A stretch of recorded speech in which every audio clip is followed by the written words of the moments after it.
Alright guys, we're back again. Another bad Apple video. You guys have missed the Apple. We're back. Matt, it's a great looking shirt. Where'd you get it? Alibaba. Wow. Just LSNasty.com. Phil just giving me hell in the last video. Now Matt, I mean, it's rough around here. Alright, this is the video you guys have been waiting for. You guys want to hear the bad Apple fire up. New motor. It's absolutely badass. For those of you guys that don't know what we have going on here, went from an 8.2 deck to a 9.5 deck. It's taken about a year to do the swap because of a series of unfortunate events, but we've got it figured out. We've been making great progress. Matt's been busting ass on this. Got this new motor set in there. It is a Fontana block, 427 cubic inch, cast block, cast head, billet intake, methanol, single 98 millimeter turbo. Very similar to the stuff we've been doing, but this car right here is all steel, all glass. Still got power windows, headlights, taillights, turn signals. As you can see, it's got a fire suppression system on it because it is going to run on methanol. No, that's not a fire extinguisher. So when you get into a wreck, no one has to pull the front end off to get it out. All you do is you just pull a lever inside and it starts spraying fire suppression stuff throughout the car. We got some nozzles you guys can see here. There's a nozzle right there.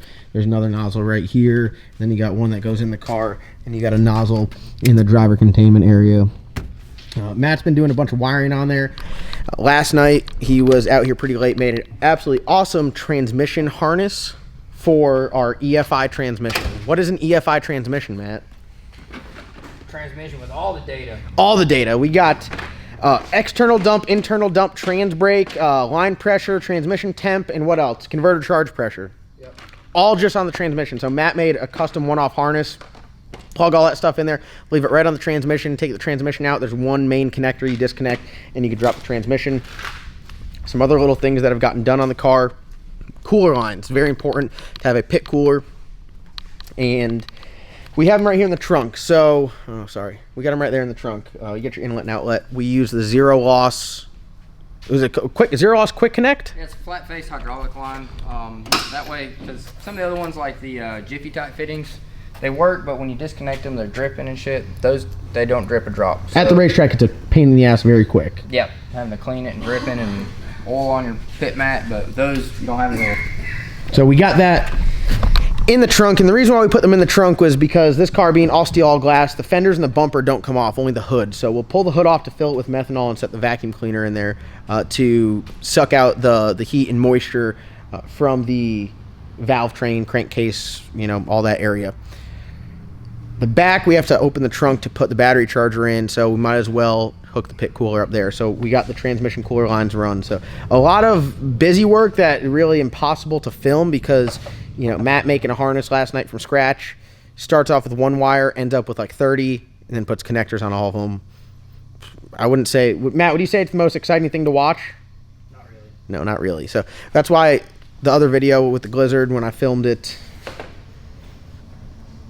we're just trying to work on that to give you guys some sort of action to show you guys some sort of progress other than Matt making a wiring harness. So trying to just knock things off the list. We're going to head to the Hub Dyno tomorrow around 2 in the afternoon. So we'll be up at TCAM Performance.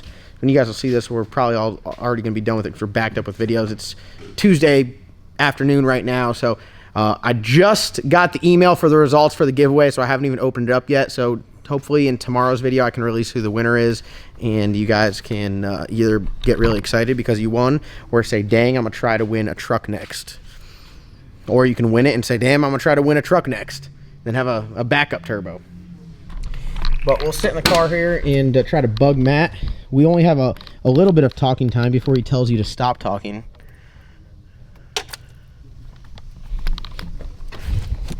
Damn. I swear I used to fit in this thing with the wheel on. I got my junk crimpers. God, look at this. Oh, it's not bolted up. Remember how we said that the steering column looked like it was loose? It is. Can confirm it is loose. Oh God. Oh God. All right, in here we have a slight to-do list. What are you working on, Matt? I'm hooking the trans brake up.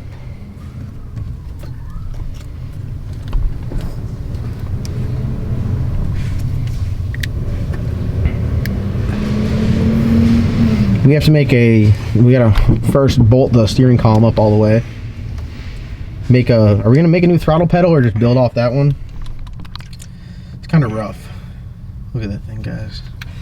I don't really like the way I was hoping to get it in there, but we're gonna change that up a little bit. Oh.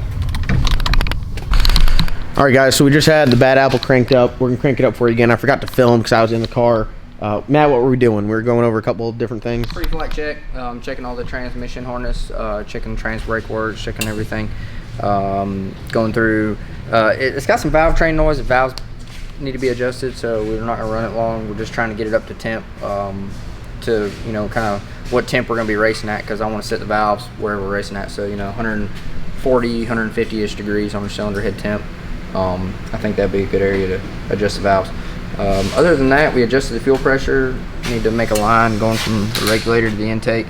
But other than that, it cranked up, ran for just a minute. Good fuel pressure, good oil pressure. Good fuel pressure, good oil pressure. We checked everything. We've been looking in the clear view over there. So for you guys that's never seen a clear view, you can pretty much just look down in here. You can tell the quality of the oil. So this is going to be out of the oil pump, external oil pump. It's going to go in here. It's going to go on top. There's a screen here. All your debris and metal will sit there on that screen. You can pressurize it here too to kind of clear it out.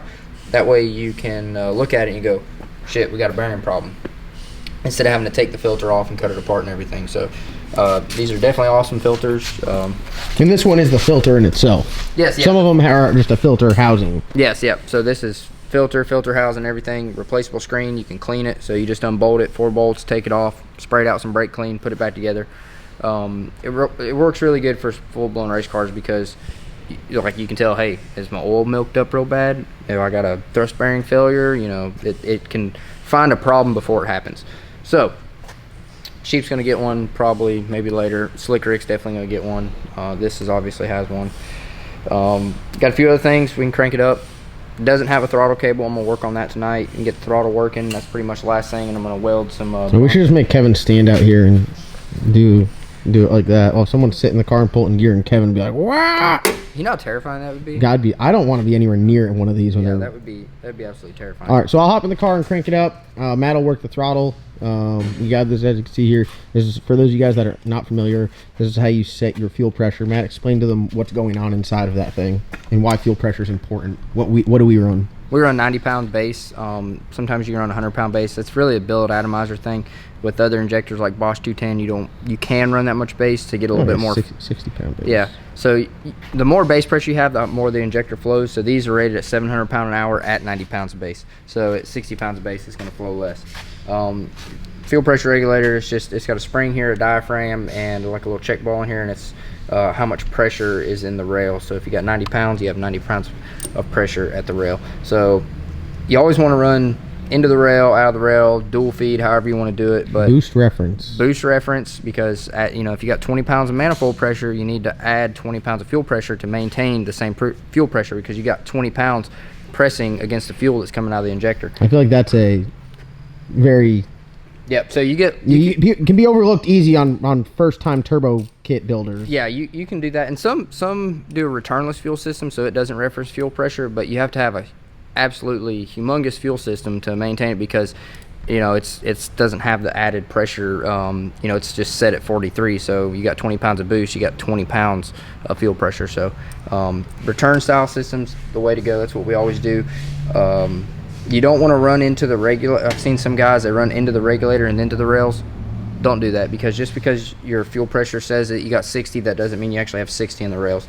So we have ours, literally it's the last thing before it goes into the return for the fuel cell. Some of them we actually even mount on the fuel cell. So. Yeah, mount it directly on the fuel cell over here, just wherever.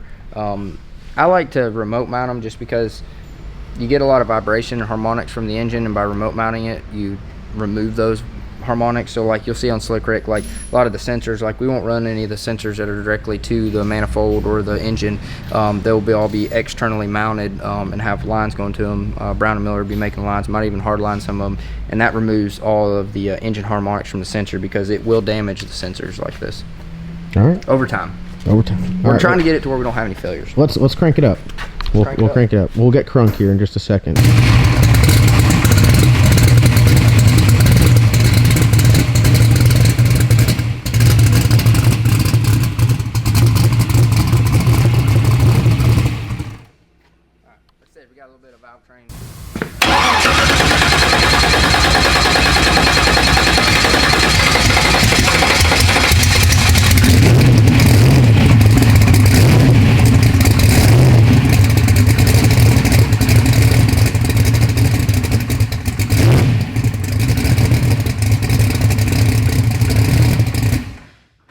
A selfie so they know how excited you are. Hey, Phil, tell them to stop talking. Stop talking.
That's good. The fire bottles like rubs the trailer as it goes in. What about the little bar? Yeah, that. Yeah, well, the bar's been modified now. Oh.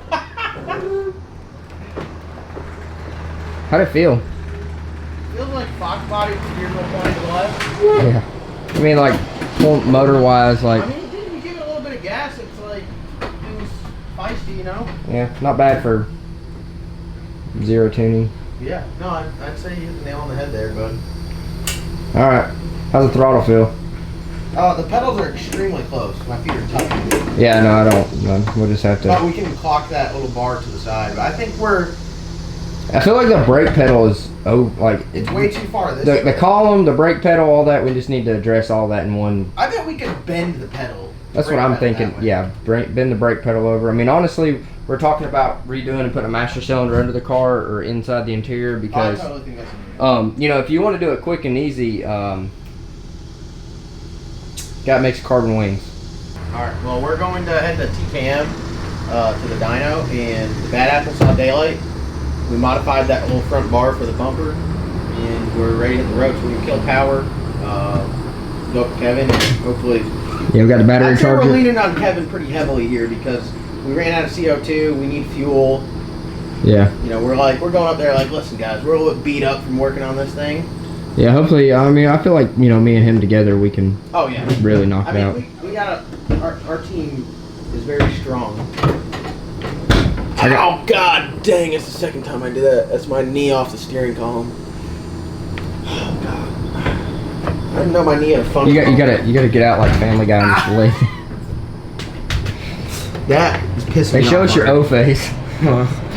I hit my knee on the steering column. Oh god!